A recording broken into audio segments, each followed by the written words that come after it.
दोस्तों, Wankhede cricket stadium में आज माहौल कुछ ऐसा था मानो इतिहास खुद गवाह बनने उतरा हो। 5 मैचों की वनडे सीरीज का आखिरी और निर्णायक मुकाबला, और उससे पहले ही पूरा स्टेडियम उम्मीद, जोश और जुनून से भर चुका था। हर स्टैंड में तिरंगे लहरा रहे थे, हर कोना भारत भारत के नारों से गूंज रहा था। जैसे ही फ्लडलाइट्स रोशन हुई, रोमांच अपने शिखर पर पहुंच गया। पहली ही गेंद के साथ यह साफ हो गया कि टीम इंडिया आज सिर्फ जीतने नहीं बल्कि अपनी ताकत का ऐलान करने उतरी है। भारतीय बल्लेबाजों के चेहरे पर आत्मविश्वास झलक रहा था, जबकि दूसरी ओर न्यूजीलैंड के गेंदबाज लगातार कुछ नया आजमाने में लगे हुए थे। कभी लाइन बदली, कभी लेंथ और कभी फील्डिंग में फेरबदल। लेकिन भारतीय बल्लेबाज हर चाल से एक कदम आगे नजर आए।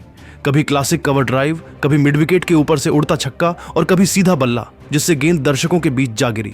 हर चौके के साथ शोर और तेज होता गया और हर छक्के पर पूरा वानखेड़े खुशी से झूम उठा। यह सिर्फ रन बनाने की पारी नहीं थी, बल्कि एक साफ संदेश था। यह सीरीज भारत की पकड़ में जा चुकी है। हर ओवर के साथ भारत की पकड़ मजबूत होती चली गई और न्यूजीलैंड पर दबाव बढ़ता गया। तो दोस्तों, इस वीडियो में हम आपको इस हाई वोल्टेज मुकाबले के हर बड़े पल से रूबरू कराने वाले हैं। सबसे यादगार शॉट, सबसे अहम टर्निंग पॉइंट और वह क्षण जब मैच पूरी तरह भारत की मुट्ठी में आ गया। लेकिन उससे पहले एक सवाल आपके हिसाब से, क्या भारत 2027 वर्ल्ड कप जीत पाएगा? नीचे कमेंट में अपनी राय जरूर दीजिए। और अगर आप टीम इंडिया के सच्चे फैन हैं तो वीडियो को लाइक और शेयर करना बिल्कुल ना भूलें। दोस्तों, वानखेड़े क्रिकेट स्टेडियम में आज जो मुकाबला देखने को मिला वह सिर्फ स्कोरबोर्ड की कहानी नहीं था, बल्कि हालात के हिसाब से खुद को ढालने, दबाव सहने और सही समय पर पलटवार करने की मिसाल था। शाम की नमी, हल्की हवा और सख्त लेकिन भरोसेमंद पिच, सब कुछ ऐसा था जहां बल्लेबाजों को मेहनत करनी पड़नी थी। टॉस जीतकर न्यूजीलैंड के कप्तान ने पहले गेंदबाजी चुनी। उनका इरादा साफ था कि नई गेंद से भारतीय टॉप ऑर्डर को जल्दी झकझोरा जाए। टीम इंडिया की शुरुआत रोहित शर्मा और शुभमन गिल ने की, लेकिन आज यह जोड़ी आक्रामकता से ज्यादा धैर्य पर भरोसा करती दिखी। शुरुआती ओवर्स में गेंद स्विंग हो रही थी और लाइन लेंथ बेहद सटीक थी, जिससे दोनों बल्लेबाजों को रन निकालने के लिए काफी मशक्कत करनी पड़ी। 5 ओवर के भीतर ही यह साफ हो गया कि आज रोहित बड़े शॉट्स के बजाय सिंगल डबल्स पर ध्यान दे रहे हैं, जबकि गिल गेंद को देर तक देखने की कोशिश कर रहे थे। लेकिन 8वें ओवर में ट्रेंट बोल्ट की एक बाहर जाती गेंद पर रोहित ड्राइव खेलने गए और एज लगकर स्लिप में कैच दे बैठे। रोहित 21 रन बनाकर आउट हुए और स्टेडियम में एक पल के लिए खामोशी छा गई। दूसरे छोर पर शुभमन गिल भी ज्यादा देर तक टिक नहीं सके। 12वें ओवर में मैट हेनरी की बैक ऑफ लेंथ गेंद पर कट लगाने की कोशिश में गेंद सीधा पॉइंट फील्डर के हाथों में चली गई। भारत का स्कोर 54 रन पर 2 विकेट हो चुका था और न्यूजीलैंड का प्लान शुरुआती तौर पर सफल दिख रहा था। अब क्रीज पर आए विराट कोहली और उनके साथ श्रेयस अय्यर। यह वह दौर था जहां पारी को संभालना सबसे ज्यादा जरूरी था। विराट ने पहले 20 से 25 गेंदों में पूरी तरह रक्षात्मक रवैया अपनाया। कोई जोखिम नहीं, सिर्फ गेंद को खेलना और विकेट बचाना। दूसरी ओर श्रेयस अय्यर ने स्पिन के खिलाफ थोड़ा आक्रामक रुख दिखाया और मिड विकेट ऑफ कवर के बीच से कुछ शानदार चौके लगाए। दोनों के बीच साझेदारी बनती दिख रही थी, लेकिन 19वें ओवर में मिशेल सेंटनर की एक गेंद पर अय्यर आगे बढ़े और चूक गए। गेंद पैड से टकराई और अंपायर ने उंगली उठा दी। श्रेयस 34 रन बनाकर आउट हुए और भारत 3 विकेट पर 89 रन पर पहुंच गया। इस मुश्किल स्थिति में केएल राहुल मैदान पर आए। राहुल और विराट ने मिलकर पारी को नई दिशा देने का फैसला किया। दोनों ने पहले 10 से 12 ओवर सिर्फ विकेट बचाने पर ध्यान दिया। रन रेट भले ही नीचे था, लेकिन विराट को पता था कि अगर विकेट हाथ में रहे तो आखिरी 15 ओवरों में वानखेड़े का मैदान छोटे लगने लगेगा। 30 ओवर के बाद भारत का स्कोर 3 विकेट पर 142 रन था। एक ऐसी स्थिति जहां से मैच किसी भी तरफ जा सकता था। इसके बाद विराट ने धीरे धीरे गियर बदलना शुरू किया। 33वें ओवर में उन्होंने सेंटनर के खिलाफ लगातार 2 चौके लगाए, में एक सीधा ड्राइव और दूसरा स्क्वायर के पीछे से। राहुल ने भी अब गेंदबाजों पर दबाव बनाना शुरू किया और हेनरी के ओवर में एक शानदार पुल शॉट छक्के के लिए भेजा। दोनों के बीच रन तेजी से आने लगे और न्यूजीलैंड के गेंदबाज फील्ड बदल बदल कर भी राहत नहीं पा सके। 40वें ओवर तक यह साझेदारी 98 रन की हो चुकी थी और भारत पूरी तरह मुकाबले में लौट चुका था। 42वें ओवर में विराट कोहली ने सिंगल लेकर अपना अर्धशतक पूरा किया। यह तेज अर्धशतक नहीं था, लेकिन हालात को देखते हुए बेहद अहम था।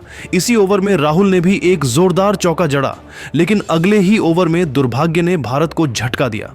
रन लेने के प्रयास में राहुल क्रीज से थोड़ा बाहर रह गए और डायरेक्ट हिट पर रन आउट हो गए। राहुल ने 61 गेंदों में 48 रन की उपयोगी पारी खेली। इसके बाद मैदान पर आए हार्दिक पांड्या और यहीं से पारी का रंग पूरी तरह बदल गया। हार्दिक ने आते ही साफ कर दिया कि अब वक्त आक्रामक होने का है। उन्होंने पहली ही बाउंड्री मिड विकेट के ऊपर से लगाई और फिर बोल्ट की एक धीमी गेंद को लॉन्ग ऑन के ऊपर से छक्के के लिए भेज दिया। विराट एक छोर संभाले हुए थे, जबकि हार्दिक दूसरे छोर से लगातार रन बटोर रहे थे। डेथ ओवर्स में विराट ने भी अपने अनुभव का पूरा इस्तेमाल किया। कभी यॉर्कर को थर्ड मैन की ओर खेला तो कभी फुल गेंद पर सीधे बल्ले से स्टैंड्स में गेंद पहुंचा दी। 47वें ओवर में विराट ने एक शानदार छक्का जड़कर अपना शतक पूरा किया। यह शतक जश्न से ज्यादा संतोष का था एक पारी, जिसने भारत को मजबूत स्थिति में पहुंचा दिया। आखिरी ओवर्स में हार्दिक पांड्या ने रफ्तार और बढ़ा दी। उन्होंने 35 गेंदों में 63 रन बनाए, जिसमें 4 छक्के शामिल थे। भारत ने 50 ओवर पूरे होने पर 4 विकेट के नुकसान पर 326 रन का चुनौतीपूर्ण स्कोर खड़ा किया। विराट कोहली 121 रन बनाकर नाबाद रहे। यह पारी न सिर्फ स्कोर के लिहाज से अहम थी, बल्कि इसने दिखा दिया कि टीम इंडिया मुश्किल हालात में भी कैसे खुद को संभालकर मैच पर पकड़ बना सकती है। अब न्यूजीलैंड के सामने लक्ष्य था 326 रन, जो वानखेड़े जैसे मैदान पर चुनौतीपूर्ण जरूर था, लेकिन नामुमकिन नहीं। पारी की शुरुआत करने आए रचिन रविंद्र और टॉम लेथम ने बेहद सतर्क अंदाज में खेलना शुरू किया। दोनों का इरादा साफ था, नई गेंद को सम्मान देना और पावर प्ले में विकेट न गंवाना। भारतीय तेज गेंदबाजों के खिलाफ उन्होंने सिंगल डबल्स पर जोर दिया और डीली गेंद मिलते ही चौका बटोर लिया। पावर प्ले के 10 ओवर में न्यूजीलैंड ने बिना किसी नुकसान के 52 रन बना लिए और मैच पूरी तरह खुला हुआ दिख रहा था। भारत को पहली सफलता 13वें ओवर में मिली, जब मोहम्मद सिराज की अंदर आती गेंद पर लैथम LBW हो गए। लैथम 29 रन बनाकर आउट हुए, लेकिन रचिन रविंद्र एक छोर संभाले रहे। कुछ ही देर में क्रीज पर आए केन विलियमसन और दोनों ने मिलकर पारी को स्थिरता दी। रचिन ने स्पिन के खिलाफ आगे बढ़कर खेलने का साहस दिखाया, जबकि विलियमसन ने अपने क्लासिक स्ट्रोक्स से रन बटोरे। 25 ओवर के बाद न्यूजीलैंड का स्कोर एक विकेट पर 141 रन था और रन रेट पूरी तरह नियंत्रण में नजर आ रहा था। यहीं से मैच ने करवट ली। 29वें ओवर में कुलदीप यादव ने फ्लाइटेड गेंद पर विलियमसन को छकाया और वह लॉन्ग ऑफ पर कैच दे बैठे। अगली ही कुछ ओवरों में रविंद्र जडेजा ने रचिन रविंद्र को स्टंप आउट कर दिया। रचिन ने 78 रन की अहम पारी खेली, लेकिन इन 2 विकेटों ने मैच का रुख बदल दिया।